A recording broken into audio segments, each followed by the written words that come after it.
আসসালামু আলাইকুম। তো এভরিওয়ান, সকলে মনে আবারও একটা প্রশ্ন থাকতে পারে, সেটা হচ্ছে যে শাকিব খানের যে দরদ ফিল্মটি আছে সেটা কি সেপ্টেম্বরের ফার্স্ট উইকে বা 6 তারিখে কথা ছিল মুক্তি পাবার, তো এটা কি আদৌ মুক্তি পাবে কিনা? তো আস্তে আস্তে কিন্তু ইনশাল্লাহ বাংলাদেশের অবস্থা, আন্দোলনের অবস্থা সবকিছু স্বাভাবিক হইতেছে। তো সবকিছু মিলিয়ে দরদ ফিল্মটি কি সেপ্টেম্বরের 6 তারিখ মুক্তি পেতে পারে কিনা, এই বিষয়টা নিয়ে আবারও আপনাদের মাঝে নতুন করে কথা হবে। তো এভরিওয়ান, বেসিক্যালি এর আগেও আমরা ভিডিও করেছি এবং এই বিষয়টা নিয়ে কথা বলছি। তো আজকে যারা কনফিউজ এবং যারা জানেন না, যারা জানতে চান, তাদের জন্য কিন্তু আজকের এই ভিডিওটি করা। ভিডিওটি না টানিয়ে দেখবেন, কারণ টানিয়ে দেখলে কিছুই বুঝতে পারবেন না। তো এভরিওয়ান, চলেন ভিডিওটি দেরি না করে শুরু করি। তো প্রথমেই বলে রাখি, দেশের অবস্থা যে একটা ভয়ঙ্কর অবস্থা গেছে, আস্তে আস্তে ইনশাল্লাহ স্বাভাবিক হইতেছে। তো এভরিওয়ান, আগামী দিনে আরও স্বাভাবিক হবে। তো অনেকের মনে প্রশ্ন, অনেকে আশায় আছেন যে শাকিব খানের আপকামিং প্যান ইন্ডিয়ান সিনেমা দরদ সিনেমাটা কি আদৌ সেপ্টেম্বর মাসে মুক্তি পাচ্ছে কিনা, বা সেপ্টেম্বরে ফার্স্ট উইকে 6 তারিখে মুক্তির কথা ছিল, আদৌ কি মুক্তি পাবে কিনা।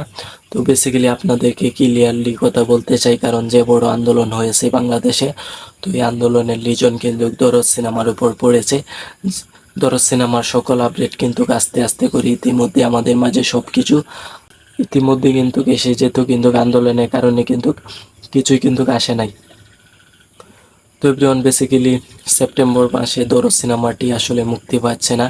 তো এভরিওয়ান, নতুন করে কিন্তু আবারও ডেট ঠিক করা হবে। দরদ সিনেমাটি নিয়ে অন্যান্য মামুন ভাই এখন পর্যন্ত কোনো কথা বলেন নাই, বাট সেপ্টেম্বর মাসে কথা ছিল যে মুক্তি পাবার, এটা নিয়েও কিন্তু অন্যান্য মামুন ভাই এখন পর্যন্ত কোনো স্ট্যাটাস বা কথাও বলেন নাই যে সেপ্টেম্বর মাসে মুক্তি পাবে না।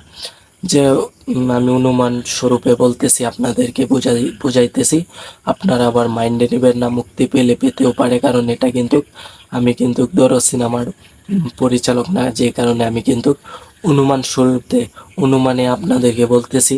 তো কেন বলতেছি যে দরদ সিনেমাটা সেপ্টেম্বর মাসে মুক্তি না পেতে পারে, সেপ্টেম্বরে ফার্স্ট উইকে মানে 6 তারিখে নাও মুক্তি পেতে পারে, তার প্রথম কারণ হচ্ছে যে বড় আন্দোলন হচ্ছে, ইতিমধ্যেই সরকার পতন হতে যাচ্ছে। তো আগামী 3 মাস পর কিন্তু আবারও বাংলাদেশে নির্বাচন হবে। সব কিছু মিলিয়ে হয়তো বা দরদ সিনেমাটা বড় ধরনের একটা বিপদে পড়তে যাচ্ছে।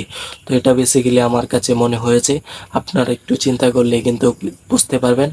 তো সব কিছু মিলিয়ে দরদ সিনেমাটি যেন আবারও একটা বিপদের মুখে পড়তে যাচ্ছে। অবশেষে হয়তো বা দেখতে পারবো না আগামী 3 থেকে 4 মাস পর্যন্ত। 4 মাসের ভিতরে দরদ সিনেমাটি আমরা নাও দেখতে পারি, কারণ দরদ সিনেমাটি মুক্তি পেলে হয়তো বা লং টাইম বিজনেস করতে চাইবে, যেটা একেবারে ইম্পসিবল, কারণ দেশের অবস্থা এখন বর্তমানে কিন্তু স্বাভাবিক না। দেশের অবস্থা কিন্তু অনেক ভয়ঙ্কর, দেশের অবস্থা কিন্তু অনেকটাই খারাপ যাচ্ছে। যেই দেশের অবস্থার জন্য কিন্তু প্রতিটা জনগণ, বাংলাদেশের 17 কোটি মানুষ কিন্তু বর্তমানে আমরা আতঙ্কের মাঝে আছি। তো এরকম অবস্থাতে আসলে এত বড় বাজেটের প্যান ইন্ডিয়ান একটি সিনেমা মুক্তি পাওয়া আসলে উচিত হবে না। তো আরও একটি কথা আছে, সেটা হচ্ছে দরদ সিনেমাটি তো সারা বিশ্বেতে মুক্তি পাচ্ছে, বিশ্বের বিভিন্ন ভাষাতে কিন্তু মুক্তি পাচ্ছে, হয়তোবা বিশ্বের 6টি ভাষায় কিন্তু মুক্তি পেতে যাচ্ছে। তাহলে দরদ সিনেমাটি তো বাংলার পাশাপাশি বিশ্বের বিভিন্ন দেশে মুক্তি পাবে। তো প্রবলেমটা শুধু বাংলাদেশেই, বিশ্বের বিভিন্ন দেশে তো ভালো একটা বিজনেস করে নিবে। তো এভরিওয়ান, বিশ্বের বিভিন্ন দেশে হয়তো বা ভালো বিজনেস করতে পারবে, কিন্তু বেসিক্যালি বাংলাদেশ হচ্ছে মেন টার্গেট।